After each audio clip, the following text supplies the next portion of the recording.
What's going on, guys? Welcome back to Mile High Misfits. So I know you guys have been waiting for a little while, but today is finally the day to install the camshaft in my C5 Corvette. And if you guys didn't see it, I also have another video out right now that shows exactly what you need to do this job. So check that out. So now let's get started. The first thing we need to do is get the car up in the air.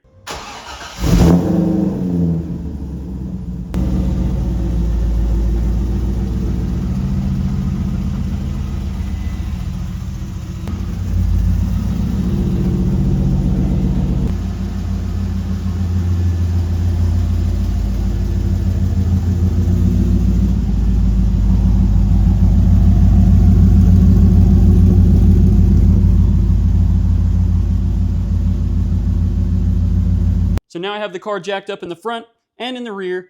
So next we're going to remove the hoods. That way I have a little bit better access to the engine bay. And then I also have a ratchet strap on the steering wheel, just that way it doesn't move when we remove the steering rack. So this step is a little bit more optional. I'm going to remove the hood just to make it a little bit easier on myself. But what you want to do is you want to pull out this little clip here on your strut, and then you want to disconnect this bracket. So you're going to undo these 13mm nuts. You also want to kind of mark where this bracket is because this can move around a little bit. It's slotted out. So you don't want to mess up your alignment on your hood when you do this. So I'm going to mark those, loosen those up, and then remove the brackets on both sides. Do not touch these bolts because this one here especially is a huge pain in the ass to get back in. Ask me how I know. So yeah, leave these on and then just do these ones instead, and then pull it off as one unit.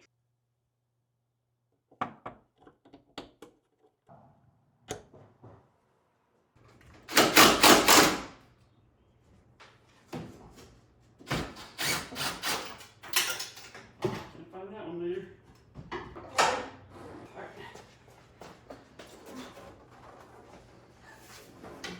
All right. The hood is now removed. I did forget to mention there's a wiring harness right here that you're going to have to disconnect, so don't forget to disconnect that as well. So now we're going to drain the coolant. So you're going to remove that petcock right there to drain the coolant, and then we're also going to undo the drain plug on the oil pan and drain both of those. And while those are draining, I'm going to remove the front wheels.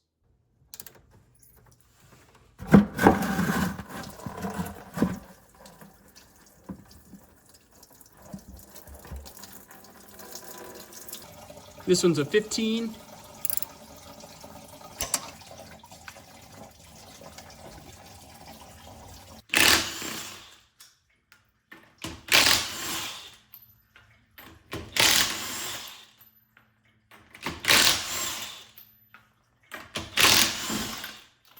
So the wheels are off, fluids are draining, and I also disconnected the battery, just that way when we take off the alternator and that kind of stuff, we don't have any issues. Next, we're going to remove the air bridge and then the shroud on the radiator. Now, there's 4 10mm that you're going to want to remove for the shroud.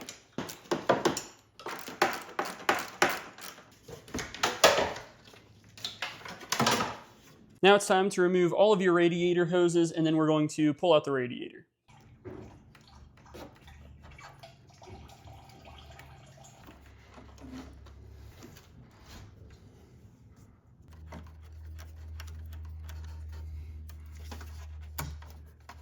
So next we're going to remove the sway bar to give ourselves a little bit more room. So there's 2 13mm bolts on each side.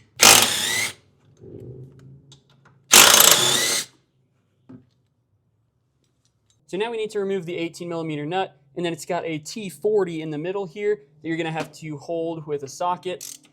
And then basically we'll just put our ratcheting wrench on it like that. And then hold that there, and we should be able to remove it just like that.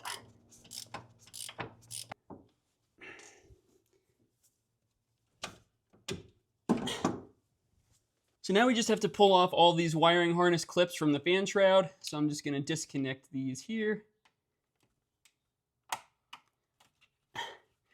And then that will just pop out. So we're going to make sure we do all of these along the entire fan shroud, and then also disconnect these wiring harnesses.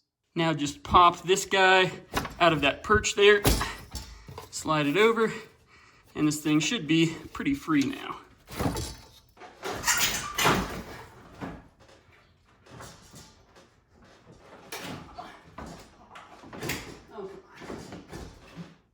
So now it's time to remove the steering rack. So the first step in that process is to remove the end links here. So this is an 18 millimeter. You're gonna use like a ratcheting wrench or something. And then we also have this H6 in the middle here. So just like before, we're just gonna put that in there, keep it from spinning, and then loosen up this nut. So now before I make a mess, I'm going to siphon out the majority of the power steering fluid, just that way when we disconnect everything, it's not going all over the place. Next, we have to disconnect the steering shaft. So as you guys can see, there is a 13 millimeter bolt that we're gonna have to disconnect. So I think what I'm gonna do is just use some extensions and try and get it through here. I think that's gonna be the easiest way to do it.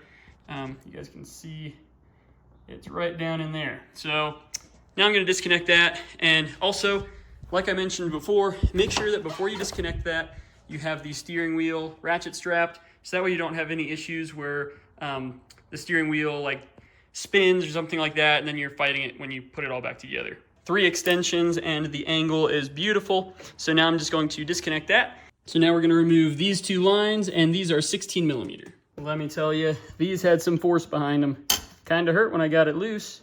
But now we're going to disconnect this line here, so that way we can remove the cooler. That's gonna go all the way around here. You can see it basically goes into the gearbox right there. So I believe that's an 18 millimeter, so we're gonna loosen that, and then we're going to disconnect the bracket here. I believe these are 10 millimeter, and then we can pull that out. So I found that it's easiest to do this from inside the wheel well here with a stubby 18 millimeter. So as you guys can see, it fits in there pretty decently. So I just kind of stuck it there, and I'm able to kind of just turn it a little bit. I think it's loose enough now that I should be able to get it with just my fingers. So now the last thing that I need to do to remove this cooler here is basically just take off this hose, and that's why we siphoned this out earlier. So now I put a paper towel here because there's still a little bit of residual in here. So when I pop this off, it's gonna leak out for a little bit. So hopefully this will absorb the rest of it.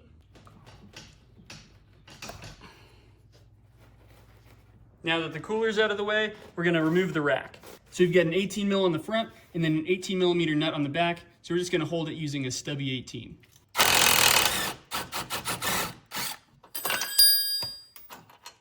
Now the last one that we need to remove is this other 18 millimeter right above the one that we removed before. So that one's also an 18 millimeter. And I think I'm gonna try and get that one also from the wheel well here, because it looks like we have a pretty decent shot at it. I needed one tool to get this line off. I've been looking for my 18 millimeter stubby wrench that I just had in my hand for 45 minutes. Cleaned up all my tools, nothing on the ground. I was like, where could it possibly be?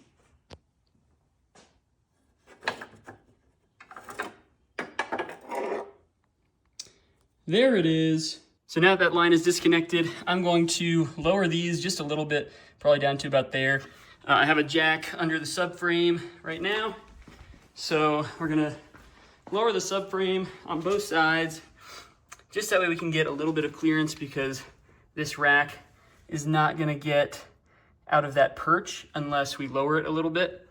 So I'm gonna lower it. We'll probably be able to scoot it up from there at that point, and then we should be able to pull it out. Well guys, I ended up taking off these 2 lines that were on the top because this just makes it so much easier. I've been wrestling with this thing to pull it out from here. There's also a little electrical connector on this side, so don't forget that. But as you guys can tell, this job is pretty messy and extremely frustrating. So if you don't have patience, then maybe get a friend to help you do this.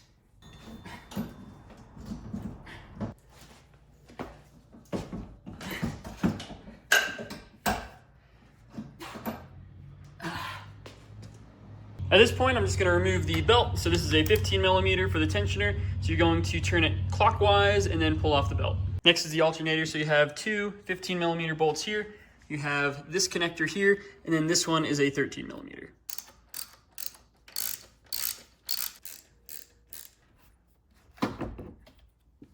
Next, we're gonna remove the water pump, and that is 6 10 millimeter bolts.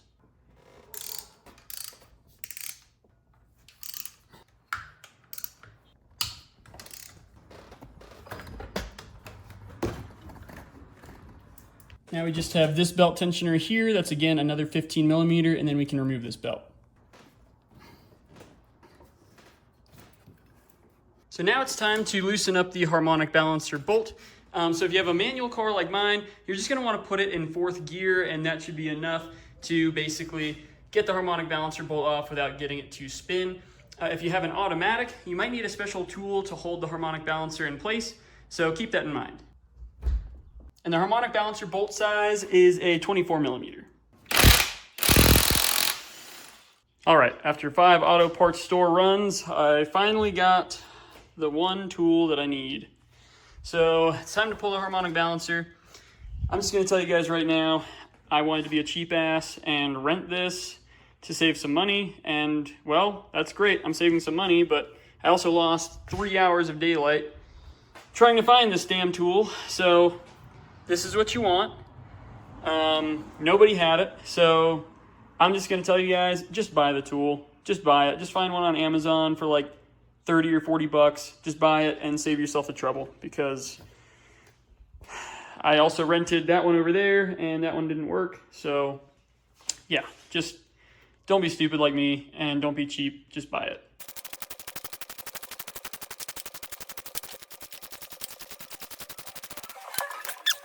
Now moving on, we're going to remove the timing cover. So there are 10 millimeter bolts.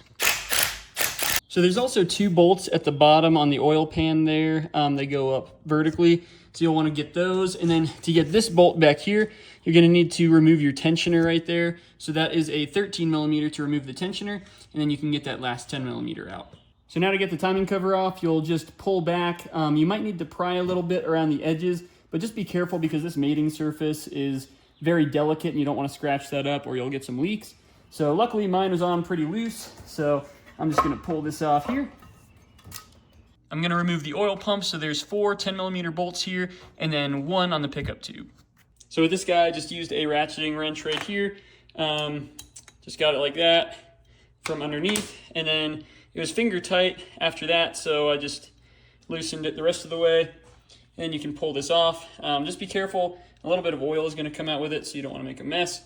But now, we need to line up the marks on the camshaft gear here and then your crankshaft. So I'm gonna show you how to do that real quick. So what I'm gonna do is I'm going to thread in this bolt again, so that way I can rotate the crankshaft over. And then what we're gonna do is we're gonna have these 2 timing marks. So one here and then one on this face here. So basically what I'm gonna do is I'm gonna rotate it over until these 2 timing marks line up, and they're gonna line up right here.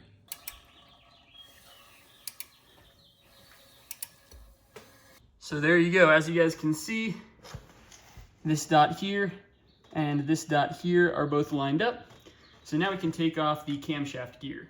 Before moving on, I want to let you guys know that if you're finding this video helpful, make sure to help me out as well and subscribe to Mile High Misfits, because that is the best way to support the channel. But without further ado, let's get back into it.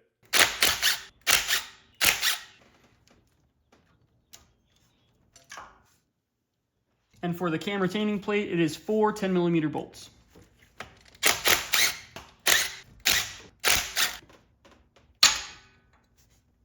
Now that we are pretty much ready to pull the cam out on the front, now it's time to tear apart the top of the motor. So all of this stuff needs to get disconnected and pulled off. So let's get started on that. First things first, we're gonna disconnect all the plug wires, and then we're going to get all these 10 millimeter bolts around here to pull off the coil pack assembly.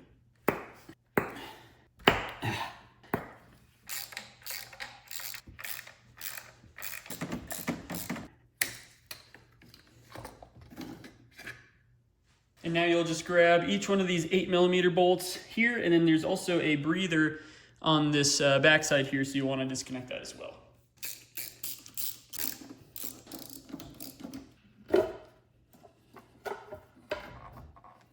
And now just do the same thing on the other side. Now that that's out of the way, let's remove the rocker arms.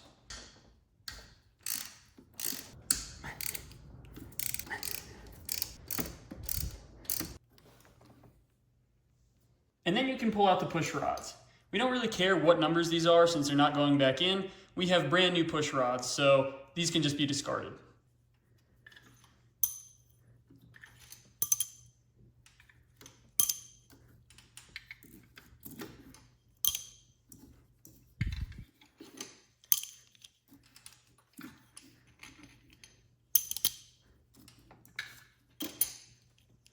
So now it's time for these dowels. We've got these 2 holes here. Those are where your dowels are going to be inserted. And we're going to use 2 of the water pump bolts threaded into here so that way we can spin the cam around. And that will give us access basically with the dowel rods to hold up the lifters. And so I ended up getting these guys. I trimmed them down a little bit. I have the link to these in my other video, the ultimate cam swap guide. So we're gonna try this out, see how it works, and hopefully we don't drop any lifters.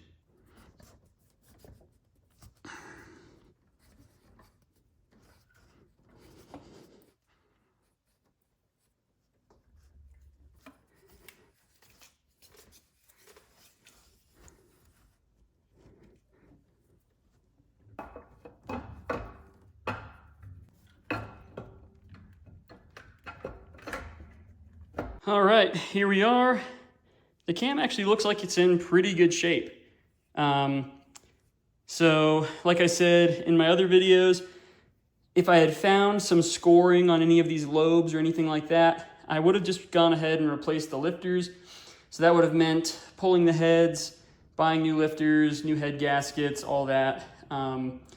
But because this cam looks really good, I don't see any scoring or anything like that. I'm gonna go ahead and reuse my lifters. So at this point, it's time for reassembly.